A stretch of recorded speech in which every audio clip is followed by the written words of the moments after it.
Sejarah ilmu kalam. 1. Akidah Islam pada masa Nabi. Ketika Nabi Muhammad SAW masih hidup, umat Islam masih bersatu padu. Belum ada aliran-aliran atau firqah. Apabila terjadi perbedaan pemahaman terhadap suatu persoalan, maka para sahabat langsung berkonsultasi kepada Nabi. Dengan petunjuk Nabi tersebut, maka segala persoalan dapat diselesaikan dan para sahabat mematuhinya. Semangat persatuan sangat dijaga oleh para sahabat karena selalu berpegang kepada firman Allah yang berbunyi Bismillahirrahmanirrahim wa ati'ullaha wa rasulahu wa la tanaza'u fatafshalu wa tadhhabu rihukum. Artinya, dan taatilah kamu sekalian kepada Allah dan Rasulnya, dan janganlah kamu berbantah-bantahan karena semua itu akan menyebabkan kalian gagal. Quran Surat Al-Anfal surat ke-8 ayat 46. Para sahabat dilarang oleh Rasulullah SAW memperdebatkan sesuatu yang dapat memicu perpecahan, misalnya tentang qadar. Sehingga pada masa ini corak akidah bersifat monopolitik, yaitu hanya ada satu bentuk ajaran tanpa perbedaan dan persanggahan dari para sahabat. Para sahabat yang mendatangi Nabi bukan untuk memperdebatkan ajaran yang dibawanya, tetapi menanyakan persoalan-persoalan yang belum mereka pahami. Embrio perpecahan baru muncul setelah Nabi Muhammad SAW wafat. Mereka berselisih tentang siapa yang paling berhak untuk menggantikan kepemimpinan umat Islam setelah Nabi. Kaum Ansor yang dipimpin Sa'ad bin Ubadah berembuk di Sakifah Bani Sa'idah untuk membicarakan pergantian kepemimpinan Nabi Muhammad SAW, yang kemudian menyusul hadir Abu Bakar As-Siddiq, Umar bin Khattab, dan Abu Ubaidah bin Jarrah dari kalangan muhajirin. Pada akhirnya dicapailah kesepakatan untuk mengangkat Abu Bakar As-Siddiq sebagai khalifah. 2. Akidah Islam pada masa Khulafaur Rasyidin. Pada masa Khulafaur Rasyidin, khususnya pada masa pemerintahan Abu Bakar 11-13 Hijriah dan Umar bin Khattab 13-23 Hijriah, persatuan umat Islam masih bisa dipertahankan. Biarpun pada awal masa Khalifah Abu Bakar As-Siddiq sempat muncul beberapa nabi palsu dan keengganan sebagai umat Islam membayar zakat, namun semua permasalahan tersebut dapat diatasi oleh Abu Bakar As-Siddiq. Benih-benih perpecahan mulai muncul pada akhir masa pemerintahan Utsman bin Affan, yaitu ketika Khalifah Utsman bin Affan 23-35 Hijriah melakukan reformasi di bidang administratur pemerintahan. Kebijakan yang diambil Khalifah Utsman tersebut berdampak kepada situasi politik yang tidak stabil. Situasi politik yang tidak stabil pada masa pemerintahan Khalifah Utsman bin Affan mencapai puncaknya dengan terbunuhnya Khalifah ketiga tersebut. Peristiwa yang menyedihkan dalam sejarah Islam ini dikenal dengan istilah Al-Fitnah Al-Kubra atau yang disebut juga dengan fitnah besar. Peristiwa ini dianggap sebagai pangkal munculnya firqah dalam Islam. Intrik politik tidak menjadi reda dengan meninggalnya Utsman bin Affan.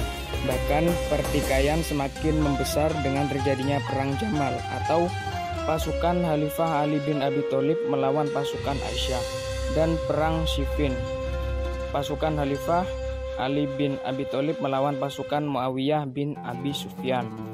Perang Jamal dapat diselesaikan Khalifah Ali bin Abi Thalib dengan baik.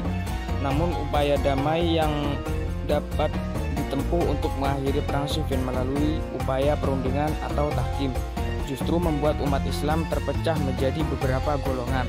Kelompok Ali bin Abi Thalib terpecah menjadi dua golongan. Pertama, golongan yang tetap setia kepada Ali bin Abi Thalib, dan inilah yang menjadi embrio kelompok Syiah. Kedua, golongan yang memisahkan diri dari pasukan Ali bin Abi Thalib, dan inilah yang kemudian dikenal dengan firqah Khawarij. Di luar Syiah dan Khawarij ada golongan pendukung Muawiyah bin Abu Sufyan. Pada masa ini, tema utama perdebatan para mukallimin adalah tentang hukum orang mukmin yang melakukan dosa besar. 3. Akidah Islam pada masa Bani Umayyah. Pada masa ini, perdebatan di bidang akidah sudah sangat tajam. Kondisi ini terjadi karena kedaulatan Islam sudah mulai kokoh, sehingga umat Islam semakin leluasa untuk mengembangkan pemikiran-pemikiran yang sebelumnya tidak disentuh. Maksudnya pemeluk Islam yang berasal dari berbagai daerah yang masih membawa alam pikiran dari keyakinan sebelum memeluk Islam juga menjadi faktor perkembangan pemikiran kalam. Umat Islam mulai tertarik untuk mendiskusikan masalah qadar, begitu juga masalah istita'ah. Corak pemerintahan yang represif dari beberapa khalifah Bani Umayyah menyebabkan sebagian umat Islam bersifat apatis. Mereka beranggapan bahwa apa yang selama ini dialami oleh umat Islam pada hakikatnya sudah menjadi suratan takdir. Corak pemikiran yang demikian ini sangat menguntungkan pihak pemerintahan. Maka paham ini dimanfaatkan oleh pemerintah untuk melegitimasi segala kebijakannya. Tokoh yang memunculkan pemikiran ini adalah Jahm bin Safwan. Inilah yang kemudian dikenal dengan paham Jabariyah. Pada akhirnya ada reaksi dari sebagian umat Islam yang menginginkan adanya perubahan. Mereka menandingi paham Jabariyah dengan memunculkan konsep teologi baru. Motor penggerak paham ini misalnya Ma'bad al-Juhani, Gailan ad-Damashqi, dan Ja'ad bin Dirham. Mereka inilah tokoh Qadariyah yang pertama. Adapun sikap para sahabat yang masih hidup pada masa itu misalnya Ibnu Umar, Jabir bin Abdullah, Anas bin Malik, Ibnu Abbas, dan Abu Hurairah beserta sahabat lain tidak mau terlibat dalam perdebatan tersebut dan bahkan menolaknya. Pada masa Daulah Umayyah ini juga muncul pemikir yang cerdas yaitu Hasan al-Basri yang kemudian dijadikan rujukan oleh mayoritas umat Islam dengan pendapatan bahwa orang mukmin yang melakukan dosa besar dipandang sebagai orang fasik, tidak keluar dari golongan mukmin. 4. Akidah Islam pada masa Bani Abbasiyah.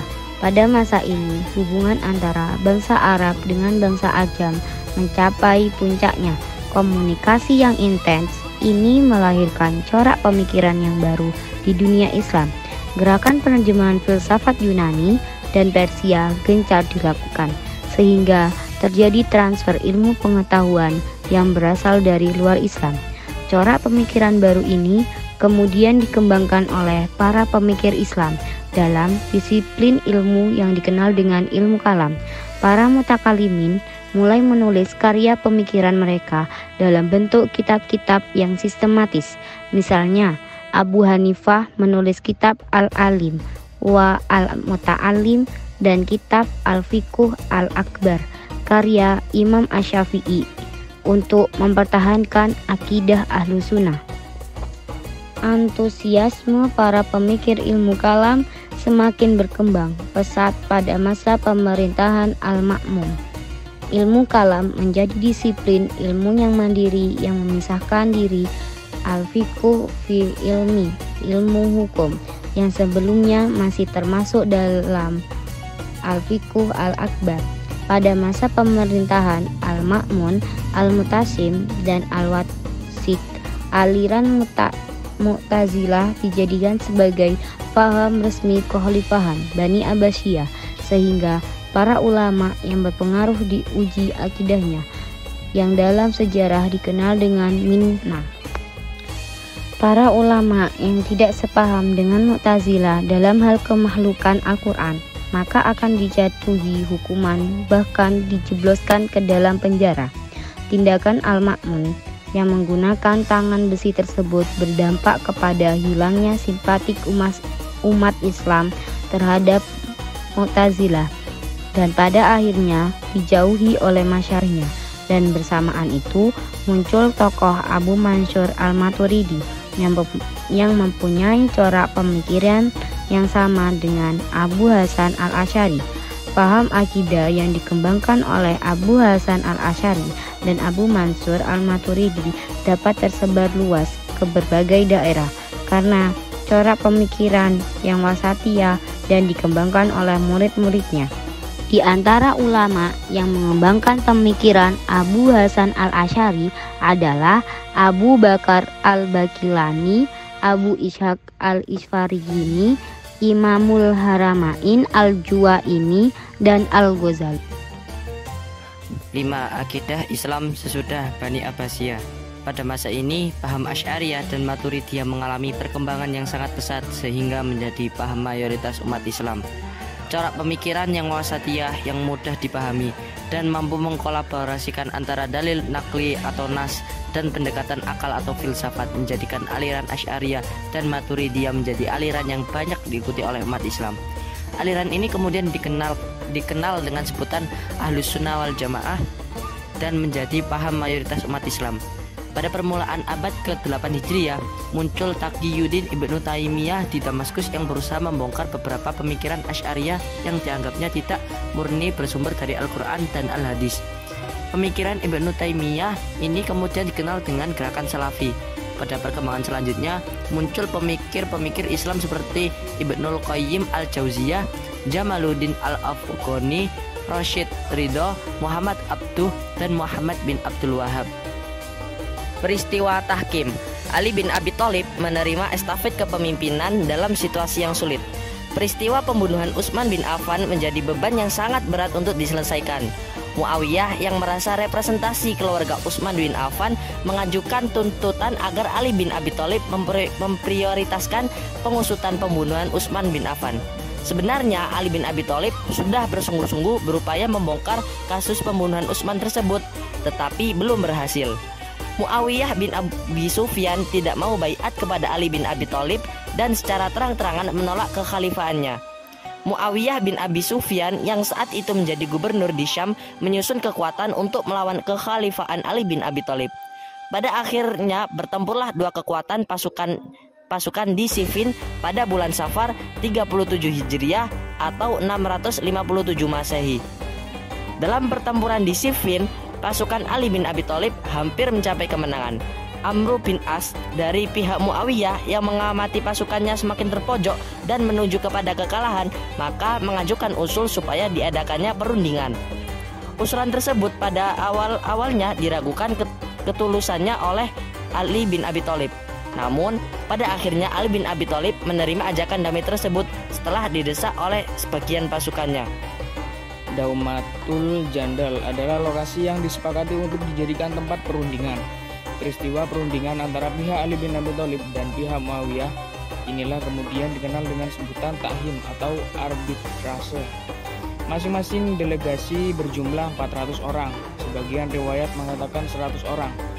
Delegasi Ali bin Abi Thalib dipimpin Abu Musa al-Asy'ari, delegasi Muawiyah dipimpin Amir bin Ash.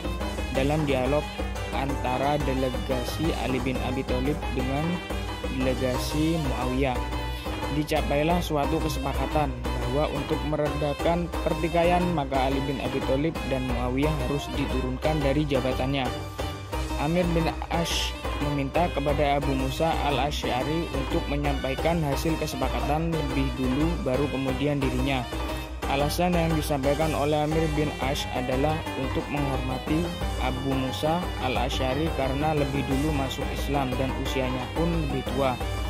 Amir bin Ash yang mempersilahkan lebih dulu kepada Abu Musa al-Asy'ari untuk menyampaikan hasil musyawarah tersebut ternyata hanyalah sebuah strategi untuk memenangkan diplomasi yang tidak diantisipasi oleh Abu Musa al-Asy'ari. Lalu Abu Musa menyampaikan hasil perundingan di Daumatul Jandal tersebut tanpa mempunyai kecurigaan apapun kepada Amir bin Ash. Sebelum Abu Musa al-Asy'ari menyampaikan pidatonya, Ibnu Abbas yang merupakan salah satu delegasi dari pihak Ali bin Abi Thalib mencoba menasihati Abu Musa al-Asy'ari dengan mengatakan, Amr bin Ash telah menipumu. Jangan bersedia menyampaikan hasil kesepakatan sebelum Amr bin Ash menyampaikannya di depan seluruh delegasi. Namun, Abu Musa al-Asy'ari menolak permintaan Ibnu Abbas dan berbidatolah Abu Musa al-Asy'ari. Kami berdua mencapai suatu kesepakatan dan berdoa semoga Allah menjadikannya sebagai kesepakatan yang mendamaikan umat. Lalu di depan seluruh delegasi yang berjumlah sekitar 800 orang tersebut, Abu Musa al-Asy'ari melanjutkan pidatonya. Kami berdua telah mencapai kesepakatan yang kami nilai sebagai kesepakatan yang baik untuk umat, yaitu masing-masing dari kami berdua lebih dahulu akan mencopot Ali bin Abi Thalib dan Muawiyah dari jabatannya. Setelah itu menyerahkan kepada umat Islam untuk memilih khalifah yang mereka sukai. Dengan ini, saya menyatakan telah mencopot Ali bin Abi Thalib sebagai khalifah. Dan seperti yang diduga Ibnu Abbas ketika Amr bin As bicara di depan semua delegasi, dia berkata, Kalian telah mendengarkan sendiri, Abu Musa al-Asy'ari telah mencopot Ali bin Abi Thalib, dan saya sendiri juga ikut mencopot seperti yang dilakukan Abu Musa al-Asy'ari. Dengan demikian, dan mulai saat ini juga saya nyatakan bahwa Muawiyah adalah khalifah, pemimpin umat. Muawiyah adalah pelanjut kekuasaan Utsman bin Affan dan lebih berhak menggantikannya. Mendengar pernyataan Amr bin As tersebut, Ibnu Abbas langsung membentak Abu Musa al-Asy'ari yang menjawab, "Saya mau bilang apa lagi? Tidak ada yang bisa saya lakukan. Amr bin As telah menipuku," dan kemudian mulai mencaci dengan mengatakan, "Wahai Amr bin As, celaka kamu telah menipu dan berbuat jahat." Bisa dibayangkan bagaimana kacaunya dan gaduhnya suasana di Daumatul Jandal pada saat itu. Seluruh pendukung Ali bin Abi Thalib tentu sangat kecewa. Sebaliknya, kubu Muawiyah merasa senang dan bersukaria. Setelah kejadian aneh dan kacau itu, Abu Musa al-Asy'ari meninggalkan kota Daumatul Jandal menuju Makkah. Sementara Amr bin As dan anggota delegasinya meninggalkan Daumatul Jandal untuk menemui dan memberitahu Muawiyah tentang hasil tahkim dan sekaligus mengucapkan selamat kepada Muawiyah sebagai khalifah.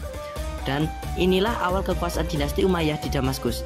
Sementara itu, Ibnu Abbas menemukan Ali bin Abi Thalib untuk memberitahu hasil pertemuan tahkim. Dampak dari peristiwa tahkim tersebut, maka umat Islam terpecah menjadi 3 faksi, yaitu yang pertama, kelompok yang setia kepada Ali bin Abi Thalib yang kemudian menjadi embrio kelompok Syiah.